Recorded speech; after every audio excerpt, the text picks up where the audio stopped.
بسم اللہ الرحمن الرحیم. السلام علیکم ناظرین.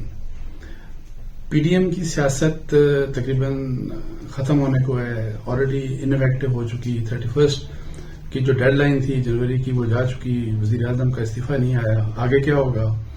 اور پھر جو خاص طور پہ مولانا فضل الرحمان کا جو بالکل تازہ بیان تھا اس میں جو انہوں نے ان کی آواز، ان کی ٹون بدلی ہوئی نظر آئی ہمیں اسٹیبلشمنٹ کی طرف. پہلے تو سب سے فورموسٹ یا جو سب سے پہلا نشانہ ان کا ہوتا تھا وہ اسٹیبلشمنٹ ہوتا تھا، اور وہ کہ سلیکٹڈ کی نہیں سلیکٹرز کی بات کرتے تھے، اور وہ یہ کہتے تھے کہ جی اصل ہمارا جو ہدف ہے وہ سلیکٹرز ہیں تاکہ بیماری وہ ختم ہو جس بیماری کی وجہ سے اس قسم کے مطلب ہے کہ پالیٹکس میں الیکشنز میں انٹرفیئرنس ہوتی ہے اسٹیبلشمنٹ کی طرف سے. اور یہ سب کچھ وہ بہت ظاہر ہے جو باتیں کرتے رہے سب کے سامنے پچھلے 2-3 ماہ. لیکن اب جو انہوں نے تازہ بات کی اس میں انہوں نے کہا کہ اسٹیبلشمنٹ وہ اسٹیبلشمنٹ کے خلاف نہیں بلکہ وہ حکومت کے خلاف ہیں. اور انہوں نے بلکہ ایک قدم اور آگے جاتے ہوئے کہا کہ اداروں سے لڑائی نہیں بلکہ گلے شکوے ہیں. ان کو اداروں سے گلے شکوے ہیں، اور گلے شکوے انہوں نے یہ بھی آگے سے مزید کہا کہ گلے شکوے اپنوں سے ہوتے ہیں.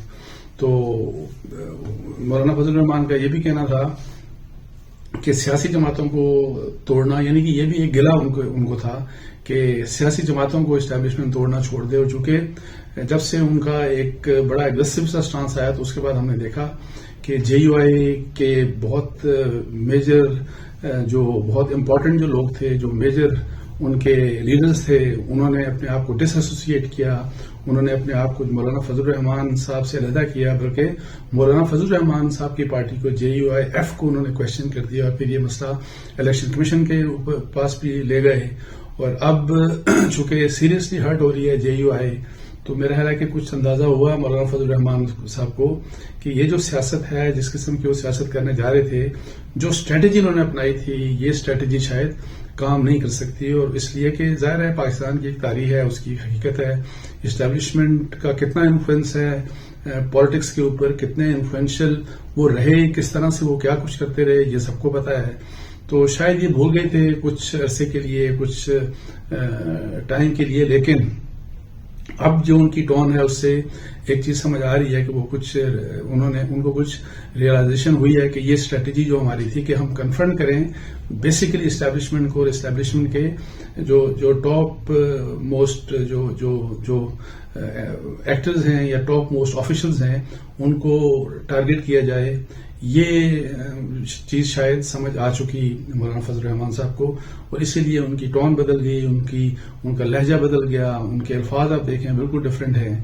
اور ان حالات میں اب لگتا ہے کہ اس وقت ایز آف ٹوڈے، حالانکہ میاں نواز شریف صاحب کچھ عرصے سے خاموش ہیں، لیکن لگتا ایسے ہے کہ اب میاں نواز شریف صاحب اس لحاظ سے کہ جی ایک اگریشن ہو اسٹیبلشمنٹ کے اگینسٹ. اسٹیبلشمنٹ کے جو ٹاپ آفیشلز ہیں ان کے نام بھی انہوں نے لیے، آرمی چیف کا نام لیا، D G I S I کا نام لیا کہ ان کو اٹیک کیا جائے. تو اب اگر ان کی یہ پوزیشن ہے ابھی بھی اس پوزیشن کے اوپر وہ قائم ہے، جو کہ ابھی پتہ نہیں چل رہا، تو یہ اب مولانا فضل الرحمان کے پیچھے ہٹنے کے بعد پی ڈی ایم جو کہ ویسے تو اب ٹھیک ہے ایز این الائنس اپیرنٹلی چل رہی ہے، لیکن اس وقت اگر پی ڈی ایم ایک جو ہے نا ایک بہانے کے طور کے اوپر یا اس لحاظ سے کہ صرف دکھاوے کے طور کے اوپر اگر چل رہی ہے تو اس میں نواز شریف صاحب بالکل اکیلے ہیں. اور اب یہ دیکھنا ہے کہ وہ بھی اکیلے ہیں یا انہوں نے بھی وہ بھی اس چیز کو سمجھ گئے ہوں گے اس وقت تک کہ جو ان کی پالیسی تھی، جو میں فرام ڈے ون کہہ رہا تھا کہ اس قسم کی پالیسیز ورک نہیں کر سکتی پاکستان کی پالیٹکس میں، وہ اب سمجھ گئے ہیں، یا وہ ابھی بھی جب بات کریں گے تو وہ ڈائریکٹ کنفرنٹیشن والی بات کریں گے. اس سے پہلے آپ کو یاد ہے کہ کسی حد تک، بہت حد تک وہ ان میں بھی بڑا اگریشن تھا.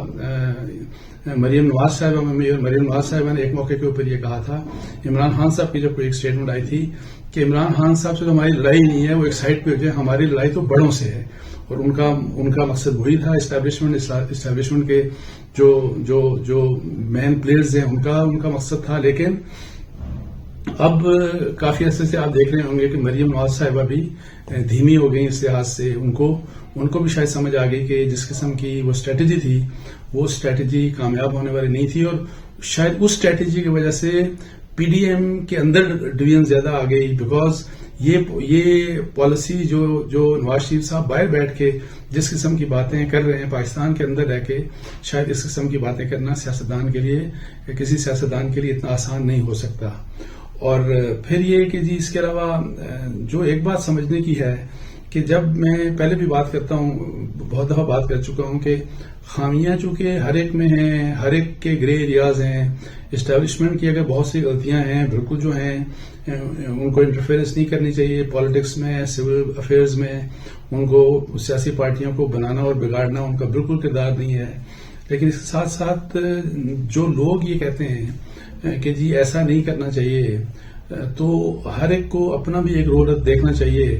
اور کیا ایک رول, ایک انفلوئنس, چونکہ گیم یہ پاور ٹسل ہے بیسیکلی, تو اس کے جیتنے کے لیے کیا جو لوگ اس کے اوپر اعتراض کر رہے ہیں ان کو اپنا رویہ اور اپنی اسٹریٹجی بدلنے کی ضرورت ہے کہ نہیں, یہ امپورٹنٹ بات ہے. اور جو کہ انفارچونیٹلی ہمارے جو پالیٹیشنز ہیں وہ کبھی یہ سمجھنے کے لیے تیار نہیں ہوئے. اور میں یہ کہتا ہوں کہ اگر فرض کریں کہ ان کے سامنے تو ایک بہت بڑی مثال ہے, اردگان کی بہت بڑی مثال ہے ٹرکی میں, کہ وہاں بھی وہی حالات تھے جو پاکستان میں حالات تھے. ان کی بھی اسٹیبلشمنٹ بہت اسٹرانگ تھی, ان کے وہاں بھی اسی طریقے سے یہی کھیل تماشا ہوتا تھا جو پاکستان میں ابھی تک چل رہا ہے. تو اس کو فیل کرنے کے لیے ضروری یہ ہے کہ جس وقت آپ گورنمنٹ میں آئیں تو آپ ڈیلیور کریں, آپ پرفارم کریں, اور ڈیلیور اس طرح کریں کہ لوگ آپ سے خوش ہوں. پرفارم ایسے کریں کہ لوگ آپ کی پاپولیرٹی گراف آسمان پہ چلا جائے. آپ جب اس طرح کی پرفارمنس دیں گے, آپ بہترین پرفارمنس دیں گے, بہترین طریقے سے سرو کریں گے, ملک کو ترقی دیں گے, لوگوں کی انسٹیٹیوشن بلڈنگ کریں گے, لوگوں کی زندگیاں تبدیل ہوتی نظر آئیں گی, جب جاب زیادہ ہوں گی, جب اکانومی بہتر ہوگی, یہ سب کچھ ہوگا, گورننس بہتر ہوگی, تو اس وقت پھر کیا ہوگا, اس وقت لوگ آپ کا ساتھ دیں گے, آٹومیٹیکلی لوگ آپ کے ساتھ آ جائیں گے. لیکن یہاں پہ آپ دیکھیں کہ جس وقت بھی ویسے کوئی بھی الیکٹڈ گورنمنٹ, جب ایون 99 میں مارشل لا لگا, آپ دیکھیں حالانکہ وہ مارشل لا تھا, اور تو ایسا کیوں تھا کہ لوگ باہر نہیں نکلے, ایسا کیوں تھا کہ لوگوں نے مٹھائیاں بھی بانٹی. تو یہ ہے کہ یہ چیز وہ ہے جو ہمارے پالیٹیشین سمجھنے سے قاصر ہیں کہ اگر آپ نے واقعی اسٹیبلشمنٹ کو اپنی جگہ پہ رکھنا ہے, اور تاکہ وہ پالیٹکس میں انٹرفیئر کرنا بند کر دیں, تو ان کو اس چیز سے روکنے کے لیے آپ کو اپنی کمزوریوں کو دیکھنا پڑے گا اور ان کمزوریوں کو دور کرنا پڑے گا. اور اس کے لیے سب سے امپورٹنٹ بات یہ ہے کہ جس وقت جس بھی پولیٹیکل پارٹی کو گورنمنٹ ملے اس کو اٹ موسٹ یہ اس کی ذمہ داری ہونی چاہیے اور کوشش ہونی چاہیے کہ وہ بہترین پرفارمنس دے. لیکن یہاں پہ بہتر پرفارمنس کا مقابلہ ہوتا ہی نہیں ہمارے ملک میں. ہمارے یہاں بیڈ گورننس ایک رواج ہے, اور بیڈ گورننس کا ہی مقابلہ ہوتا ہے کہ جی کون سی گورنمنٹ زیادہ بدتر طریقے سے رول کرے گی. اور انفارچونیٹلی آپ دیکھیں کہ جس طرح گورنمنٹس ہماری بجائے اس لیے کہ ہمارے سیاسی پارٹیاں اور سیاسی جماعتیں جو گورنمنٹ میں آتی ہیں وہ سبق سیکھیں, وہ سبق نہیں سیکھتی, وہ مزید وہی خرابیاں دہراتے ہیں جو پہلے, جن کی وجہ سے یہ سارا کچھ ان کا نیگیٹو پالیٹکس. بلکہ پاکستان میں آپ دیکھیں کہ سیاست کو تو ایک نیگیٹولی پروٹیکٹ کیا جاتا ہے. اس کو تو عام طور پہ یہ جو کہا جاتا ہے کہ جی میرے ساتھ یہ سیاست نہ کریں, مطلب یہ گالی بنا چھوڑا ہے. اور اس میں بیسک وجہ یہی ہے کہ جو آپ کہتے ہیں وہ کرتے نہیں ہیں, جو آپ کا منشور ہوتا ہے اس پہ عمل نہیں ہوتا, جو آپ وعدے کر کے آتے ہیں الیکشن میں ان کو پورا نہیں کرتے, اور جب آپ آتے ہیں تو وہی حال ہوتا ہے. بے شک وہ کوئی بھی پولیٹیکل پارٹی ہوا, دو پی ٹی آئی کا یہ پہلا موقع ہے کہ وہ سینٹر پہ انہوں نے گورنمنٹ بنائی, ان کی پنجاب میں پہلی گورنمنٹ ہے, کے پی کے میں ان کی دوسری گورنمنٹ ہے. لیکن آپ حال دیکھ لیں پنجاب کا کیا ہے, آپ حال دیکھ لیں فیڈرل گورنمنٹ کا کہ کیا ہے, اور آپ حال دیکھ لیں ایون کے پی کا کہ کیا حال ہے وہاں پہ. تو ان حالات میں جب اس طرح کا آپ کا کردار ہوگا تو اسٹیبلشمنٹ کو تو آپ نہیں اس پاور ٹسل میں ان کو ویک نہیں کر سکتے. انہوں نے نیچرلی مضبوط ہونا ہے. تو اس لیے بہتر یہ ہے کہ اپنی پرفارمنس کے اوپر آپ زیادہ فوکس کریں, اپنے آپ کو انشور کریں کہ جب آپ آئیں تو آپ آؤٹ نمبر کریں. مقابلہ یہ ہونا چاہیے کہ good governance, service delivery, performance میں, اور کچھ سیکھیں آپ ٹرکی کی مثال سے, تاکہ پھر اگر کوئی ریموو کرے آپ کو تو لوگ خود بخود ان کو کہنا نہ پڑے, لوگ خود بخود باہر آئیں کہ ہم یہ چیز ہمیں منظور نہیں. ہمارا یہ جو ہماری پولیٹیکل پارٹی ہے یا یہ جو گورنمنٹ ہے یہ ہماری گورنمنٹ ہے, یہ ہمارے حق میں کام کر رہی ہے, ہم ان کو ویک نہیں ہونے دیں گے, ہم ان کو کمزور نہیں ہونے دیں گے, ہم ان کو پاور سے باہر نہیں نکلنے دیں گے. تو یہ اس قسم کی بات ہوگی, ورنہ ادروائز آپ کو کچھ نہیں ملنے والا. اس کے اوپر میرا فرم بلیف ہے. تو اس کے ساتھ ہی مجھے اجازت دیجیے. جزاک اللہ.